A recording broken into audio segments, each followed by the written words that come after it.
Okay, thanks, Martha. Next slide. Okay, so today I'm going to talk a little bit about an AMI pilot and some usage of data coming out of that we have going on. I'm the compliance manager at SJWTX. We have a few different systems across the hill country of Texas, and our AMI pilot is specific to our Deer Creek system.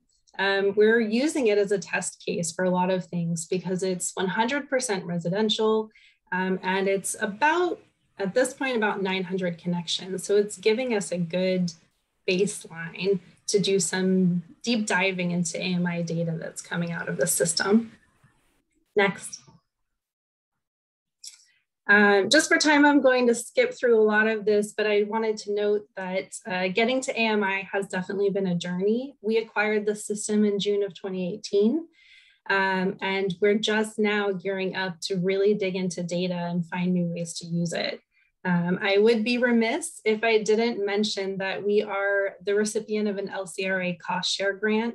After doing some of our feasibility and topography studies for this project, we were running into a really tight budget, so we applied for the grant. We're really excited to be able to work with LCRA on this project and sharing some data and results with them. Next. All right, so how are we doing? We've had access to AMI data since roughly February, actually, of 2021, which timed quite nicely with the winter storm. But just now we're starting to really review what the successes are, as well as some of the failings and things that we need to work on in terms of how we use the data and provide access to it. On the whole, it's definitely been a success. We are now able to provide notice to our highest users. They actually receive notice every week, usually on a Thursday or a Friday. They get a phone call and a follow-up email with a copy of their usage to let them know, hey, your use is high, you might have a leak, don't want to go into the weekend with a problem, definitely check it out, make sure your irrigation system's working, call us if you need help turning your valve off, any of those kinds of things. And that's been pretty successful.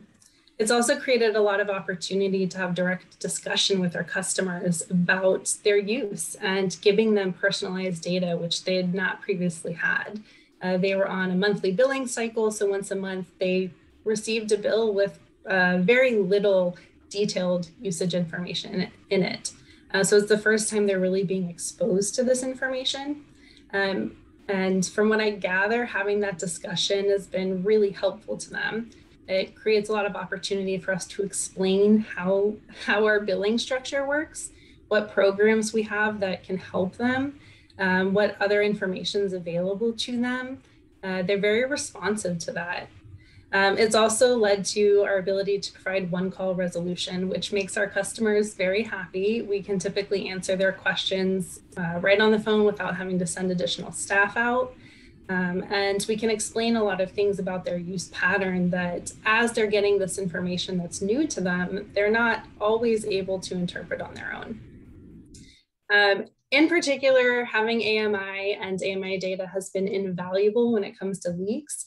Advanced leak detection, as I mentioned, we're doing weekly high user calls and emails.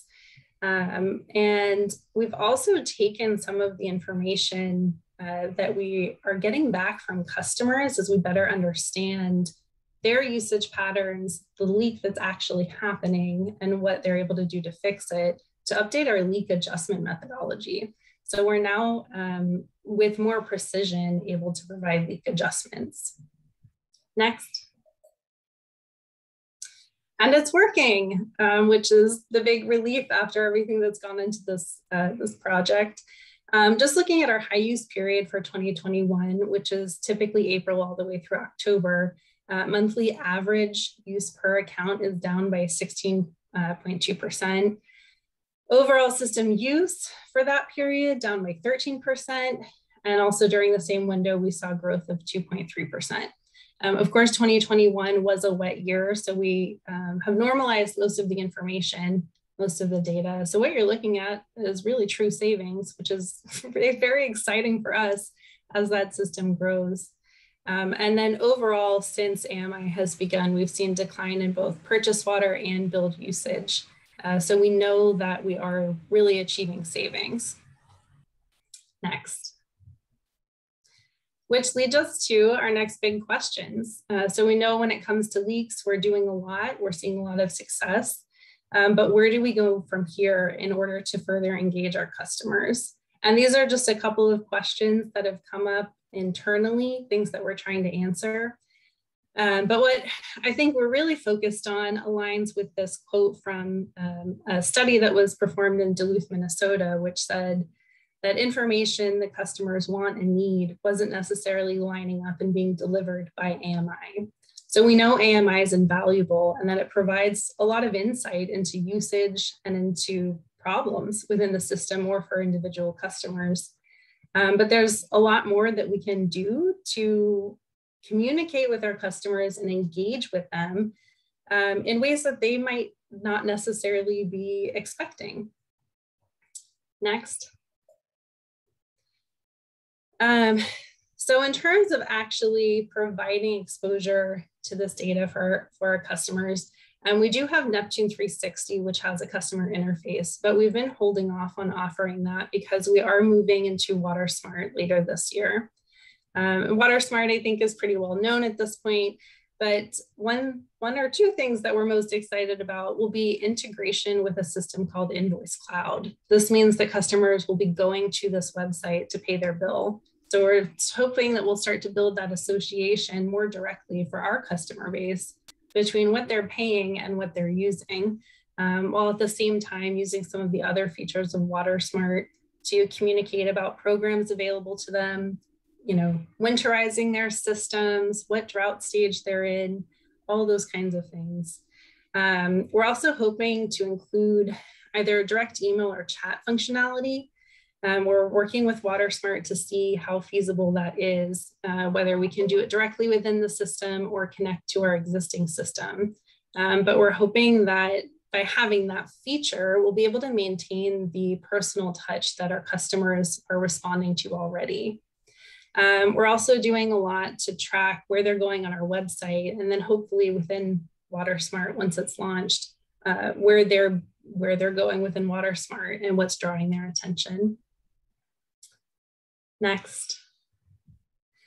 But about all of that data. So we have a lot of it. We have a lot coming out of AMI, but as I mentioned before, there's still a lot that we can do. We're very excited because later this year, we're going to be starting work with Texas Water Research Institute and AgriLife to help us ask good questions. So when we have conversations about AMI internally, you know, everyone's excited, data, but what do you do with that? So we're hoping that we'll develop some really good questions, answerable questions, by combining both our AMI data and other data sets that we have available to us, such as GIS data, other information that we have stored about customers, information about their homes, where we're seeing new builds, where we're seeing drawdown on certain resources. Can we align our AMI data to things like production of different well sites in our system or delivery points? All these really big questions. And then of course, how do we modify that into something that is attractive and interesting to our customers? And I think the answer to that is by making it useful to them. Next. So I won't touch on all of these different questions in the interest of time. I'll just use the first as an example. But our goal with AMI is to come up with some if-then kind of engagement logic. If X about this customer, then communicate Y to this customer. And so, of course, winter storm worry, that's been a hot topic today. But one of the really great examples we have of how we merge AMI with other pieces of information we have in a way that's useful to our customers came out of the winter storm. So in a couple of our systems, actually, we didn't have that many leaks, but we really struggled to restore pressure in our system. And ultimately, we figured out that that had to do with leaks on the customer side of things. It actually wasn't our system. Our system was pretty sound once power was restored. Isabella, our conservation specialist, who I think is on the call today, she volunteered to go help our accounting department do cross-reference of usage information to try and figure out where customers were that probably were experiencing leaks based on spikes in their usage information just before the storm and then in the days that followed. A lot of things could cause spikes, right? We heard about people filling up their bathtubs, storing up on water. One of the things that we didn't do that I don't think we thought about until after the fact was taking that information, that usage information, and lining it up to our customers that we know have backflow devices and are therefore very likely to have irrigation. We didn't do that cross-referencing. So it's a really good example of something that we can do in the future and then be able to go to customers and say, you have a backflow device, your probability of incurring a leak if you don't winterize is this, and here are some resources. It will help make it more specific to them and their needs. And we're hoping that that will increase their engagement with us. Asking questions, seeking help, participating in programs, all of those good things. Next. And I think that's it.